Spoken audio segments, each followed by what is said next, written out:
Di tanah lengang, tempat dusta bersembahyang, doa jadi dagang, makna tersesat di ladang. Macaulay Ina pun datang, tak diundang, tapi dimuliakan. Membawa kisah ganjil yang dipercaya bagai kitab di kepercayaan yang riskan. Ini adalah kelanjutan dari kisah sebelumnya. Dari suara yang didewakan, dari langkah yang tak pernah diuji, ia muncul dari balik waktu, membawa kain kusut bernama kisah yang kabur, dan sepenggal nama yang dilafalkan dengan getar. Sebagian menyebutnya wali, sebagian menyebutnya waras, dan sebagian lain hanya diam dalam kekaguman yang dilatih. Tak ada yang benar-benar pasti tentang Macaulay Ina, kecuali satu hal. Ia menciptakan dirinya sendiri dari sisa-sisa absurditas dan kepolosan kolektif yang letih berpikir. Dalam catatan waktu yang berdebu, ia mengaku pernah menjadi musafir selama 40 tahun. Tak ada saksi, tak ada jejak, hanya cerita yang tumbuh seperti jamur di dinding spiritualitas rakyat Arat Nasun. Ia bilang telah berjalan sejauh nasib dan pulang membawa bahasa langit yang tak satu pun bisa buktikan. Tapi di Arat Nasun, bukti adalah kemewahan yang tak dibutuhkan. Di sini, yang penting hanyalah siapa yang paling lantang berkata, betul. Dalam pemikiran Heraklitus, dunia adalah aliran yang terus berubah, tapi manusia terus berusaha memahat kebohongan agar tampak abadi. Macaulay Ina tahu seni itu. Ia hadir bukan untuk menjelaskan, tapi untuk mengaburkan. Ia menjual kabut dan menyebutnya wahyu.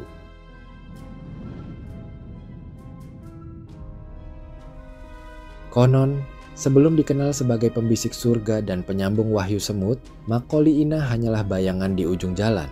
Ia mengaku pernah menjadi musafir selama 40 tahun. Perjalanan sunyi yang tidak pernah dicatat peta, tidak pernah diceritakan dengan rinci, hanya angka dan pengakuan. Selebihnya adalah kabut. Kabut yang oleh para pengikutnya dianggap sebagai karunia. 40 tahun adalah waktu yang cukup untuk menjadi arif atau cukup untuk mengarang kisah. Tapi di Arat Nasun, cerita tak perlu jejak, cukup ucap, cukup merancau, cukup keyakinan buta yang tumbuh subur di tanah yang tak sempat berpikir. Jalan hidup Macaulay Ina seolah ditulis oleh ketakutan kolektif. Takut hidup biasa, takut menjadi tokoh biasa, maka dibuatlah narasi luar biasa yang sukar diverifikasi. Dalam pandangan Ibnu Arabi, perjalanan spiritual sejati bukan sekadar perpindahan tubuh, tapi transformasi batin yang menjadikan manusia bercahaya. Tapi Macaulay Ina menjadikan perjalanan sebagai dekorasi. Ia bukan transformasi, melainkan performasi. Ia tidak pulang sebagai cahaya, tapi sebagai panggung. 4 dekade katanya ia mengembara, tapi yang dibawa pulang bukan hikmah, melainkan dogma dan gaya bicara sakral yang bikin orang takut bertanya. Dan justru dari ketakutan itu, kekuasaannya tumbuh, bukan dari bukti, tapi dari narasi yang tak boleh dibantah.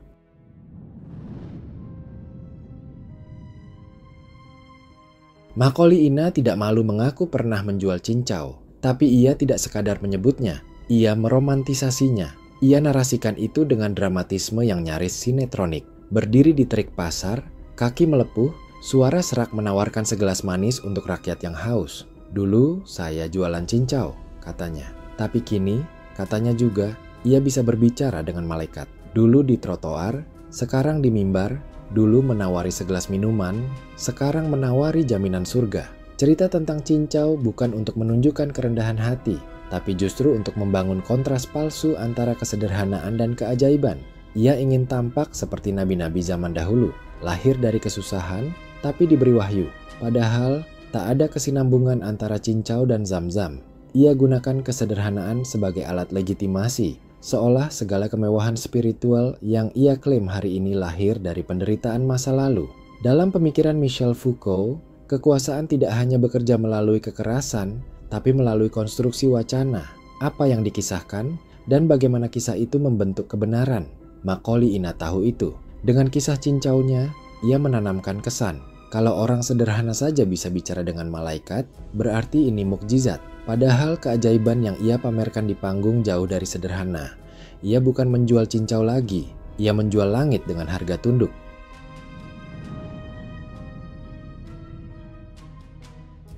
Sejak tahun 2012, Macaulay Ina mulai berbicara dalam bahasa yang katanya bukan dari bumi. Sebuah dialek yang ia beri nama Suryani, konon peninggalan langit, konon kunci kitab suci, konon hanya bisa dipahami oleh orang-orang yang tersambung.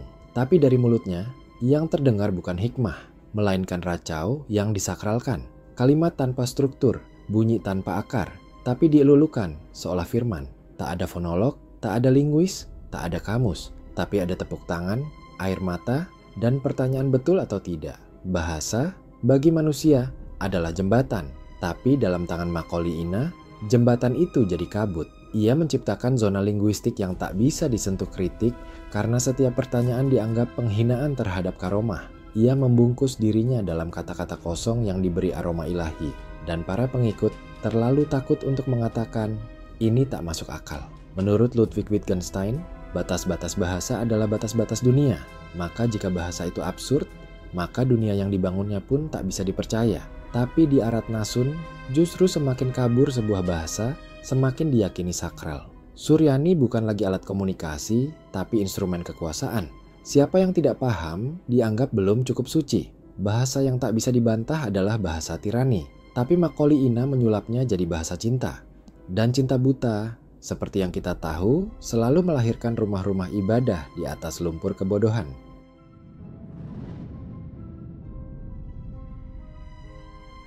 Di setiap akhir ceramahnya, entah ia baru saja bicara tentang malaikat, kuburan, atau air suci, Macaulay Ina akan bertanya satu hal, betul atau tidak? Dan seperti gema dari mulut dinding yang tak pernah dilap, para pengikut menjawab serempak, betul.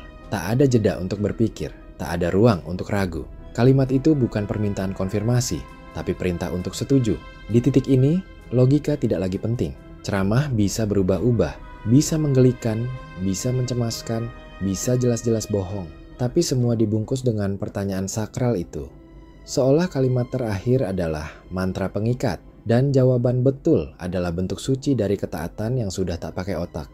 Itu bukan persetujuan, itu refleks. Refleks yang dilatih oleh rasa takut dan hasrat akan keselamatan semu. Dalam pandangan Roland Barthes, mitos modern bukanlah kebohongan, tapi distorsi makna. Kata-kata dikendalikan oleh siapa yang berhak bicara, dan makna diatur oleh siapa yang diakui sebagai pusat. Maka pertanyaan betul atau tidak bukanlah bentuk dialog. Ia adalah palu yang memukul rata nalar. Ia bukan jembatan, tapi pagar. Kata betul telah kehilangan maknanya. Ia tak lagi berarti benar. Ia berarti, saya setuju agar saya aman. Saya setuju agar saya bagian dari kerumunan. Dan dalam kerumunan, kebenaran bukan sesuatu yang ditemukan, tapi disepakati lewat gema kosong. Arat Nasun hidup dari gema seperti ini. Dan Macaulay Ina, ia tahu betul cara menciptakan gema yang abadi.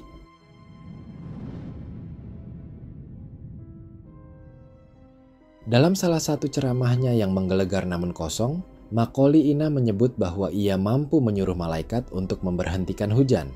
Sebuah kalimat yang, kalau diucapkan oleh anak kecil, akan membuat orang dewasa tersenyum. Tapi ketika diucapkan dengan jubah, mikrofon, dan sorot mata fanatik, ia berubah menjadi hukum.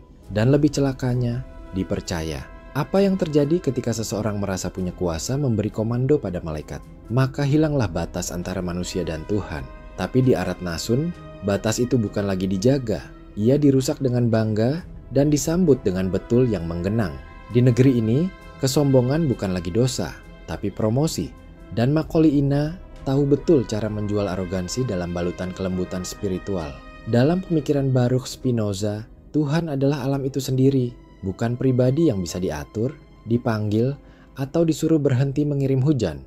Tuhan tidak melayani permintaan individu, apalagi titah dari orang yang menjadikan mimbar sebagai panggung ego. Tapi Macaulay Ina membalik semua itu. Ia menjadikan malaikat seperti tukang parkir spiritual, tinggal tunjuk, lalu berhenti. Di Arat Nasun yang letih, orang-orang ingin percaya bahwa hujan bisa diberhentikan bukan oleh cuaca, bukan oleh musim, tapi oleh satu sosok. Dan dari keinginan itu, lahirlah iman yang mudah dipermainkan. Mereka tak lagi ingin berpikir soal iklim, atmosfer, atau gravitasi. Mereka hanya ingin satu orang yang bisa berkata, berhenti, dan langit pun tunduk, bukan karena ia patuh, tapi karena manusia telah menutup mata.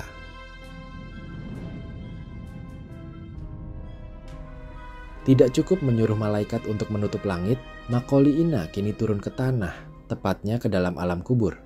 Ia berkata, dengan tenang dan pasti, bahwa ia bisa melihat isi liang lahat, bahkan menjamin para pengikutnya takkan disentuh siksa. Sebuah janji yang jika keluar dari mulut salesman asuransi mungkin masih bisa ditertawakan, Tapi dari mimbar yang didekorasi air mata, ia berubah menjadi kebenaran mutlak. Di Arat Nasun, kematian adalah bisnis. Dan Macaulay Ina paham betul, tak ada komoditas yang lebih laris daripada ketenangan pasca kematian. Maka ia menjual kepastian, menjual keselamatan, menjual jaminan bahwa siapapun yang menunduk padanya akan aman dari azab. Liang lahat yang gelap, dalam narasinya, bisa diubah jadi kamar hotel spiritual. Cukup dengan loyalitas dan sebotol air doa. Dalam pandangan Sigmund Freud, manusia membangun ilusi religius sebagai mekanisme pertahanan terhadap kecemasan akan kematian. Tapi ketika ilusi itu dimonopoli, dimodifikasi, lalu dijual dengan tarif ketaatan, ia tak lagi sekadar penghiburan, melainkan perbudakan. Macaulay Ina tak memberi ketenangan. Ia memanipulasi rasa takut akan siksa menjadi mata uang pengaruh. Kubur yang seharusnya menjadi misteri universal kini dibikin jadi milik pribadi. Ia, dan hanya ia, yang katanya tahu isinya. Dan karena itu, setiap kepala harus tunduk. Tak ada yang bertanya bagaimana ia tahu. Karena di dunia ini, lebih mudah mempercayai dongeng yang menenangkan daripada kenyataan yang menakutkan. Dan dalam ketakutan itu, kuasa Macaulay Ina mengakar.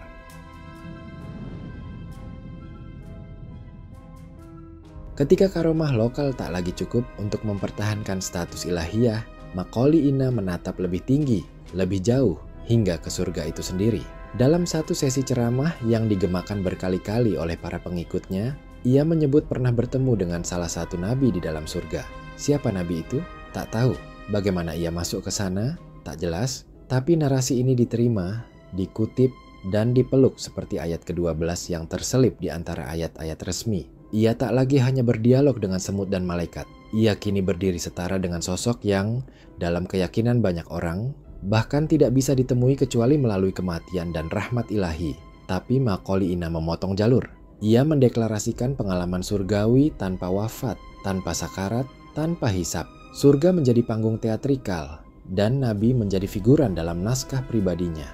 Dalam pandangan Immanuel Kant, manusia tidak mungkin mengetahui hal-hal yang melampaui pengalaman empiris, apa yang disebutnya sebagai noumenon atau hal ihwal di luar dunia fenomena. Klaim bertemu Nabi di surga dalam konteks ini adalah bentuk ekstrem dari ilusi transendental. Ia bukan hanya tidak bisa diverifikasi, ia tidak boleh dimasuki oleh akal. Tapi di Arat Nasun, ketika seseorang sudah diberi status orang suci, logika menjadi benda haram, maka pengalaman mistis pun dijadikan bukti kedekatan dengan Tuhan, bukan dipertanyakan tapi dirayakan. Padahal yang lebih layak dirayakan adalah keberanian untuk ragu, bukan keberanian untuk mengarang. Dan dalam perayaan delusi itu, Macaulay Ina menjelma orang pilihan bagi dirinya sendiri.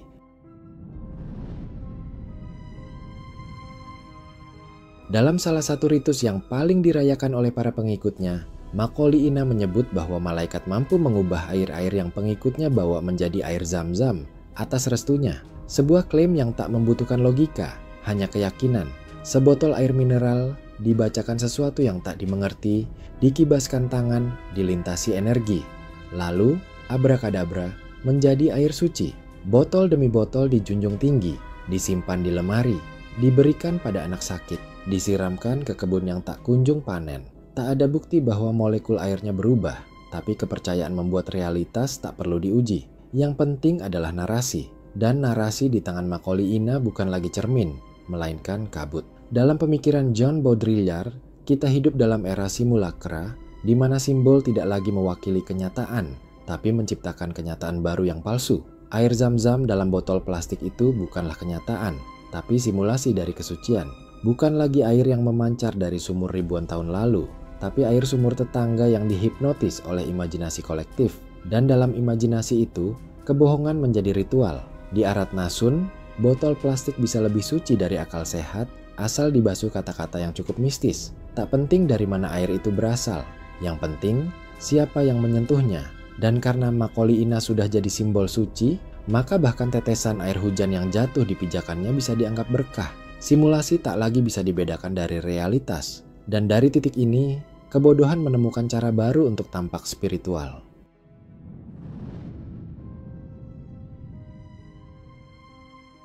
Akhirnya, kisah ini berdiri di depan wajah Macaulay Ina. Bukan wajah harfiah, tapi wajah wacana. Berkerut oleh dogma, tersenyum oleh sanjungan, dan dingin oleh ketakutan kolektif. Ia tak lagi sekadar tokoh dari pelosok Arat Nasun. Ia telah menjadi institusi spiritual yang tak bisa disentuh logika dan tak boleh disentuh kritik. Ia adalah hasil dari ketakutan rakyat akan kehampaan, lalu menyembah siapapun yang mengaku tahu isi langit. Macaulay Ina bukan sekadar pendongeng, bukan pula orang yang suka meracau. Ia adalah proyeksi dari kebutuhan manusia untuk percaya pada sesuatu, apapun itu, asal bisa menenangkan pikiran. Ia mengisi lubang-lubang kosong yang seharusnya diisi nalar dan menanaminya dengan dogma, lalu menyiraminya dengan air-air yang katanya sudah jadi air suci. Para pengikutnya bukan bodoh, mereka hanyalah letih, dan dalam keletihan, suara paling keras akan selalu terdengar paling benar. Dalam pemikiran Albert Camus, manusia adalah makhluk yang terus mencari makna dalam dunia yang absurd. Ketika makna tak ditemukan, maka manusia menciptakannya, bahkan jika itu berarti harus berbohong pada dirinya sendiri. Macaulay Ina adalah jawaban palsu dari pertanyaan yang tak pernah selesai. Ia bukan solusi, ia adalah pengalihan. Kini cerita bisa ditutup dengan tawa yang pahit, bukan karena lucu, melainkan karena pola semacam ini tak pernah benar-benar padam. Di banyak tempat, dalam berbagai rupa, sosok-sosok serupa terus menjelma dari celah-celah luka yang dibiarkan menganga. Mereka lahir dari kehampaan yang tak disadari, tumbuh dari ketakutan yang diwariskan, dan dipuja karena kepercayaan selalu lebih nyaman daripada keraguan. Dongeng lebih mudah ditelan ketimbang kenyataan. Mitos terasa lebih hangat daripada sunyi yang telanjang. Kejujuran, bila berdiri sendiri, seringkali tampak seperti kesesatan. Dan pada akhirnya, yang dibutuhkan bukanlah kebenaran, melainkan kenyamanan yang bisa disembah. Malaikat Jibril, tolong. Bismillahirrahmanirrahim. Ya Allah, Macaulay Ina rahmatan jam-jam al-kariyana jam-jam al-kuli inna rahmatan. Jangan takut, Yi. Saya akan tawasulan kepada Dat Allah. Saya akan ngomong kepada malaikat maut. Saya akan ngomong kepada nukar nakir. Rabbana qali inna rahmatan lakal yama fi inna kalima film. Ternyata saya lihat dalam kuburnya bukan padang lagi, sudah begitu. Mah kali inna kalima film. Amin, amin.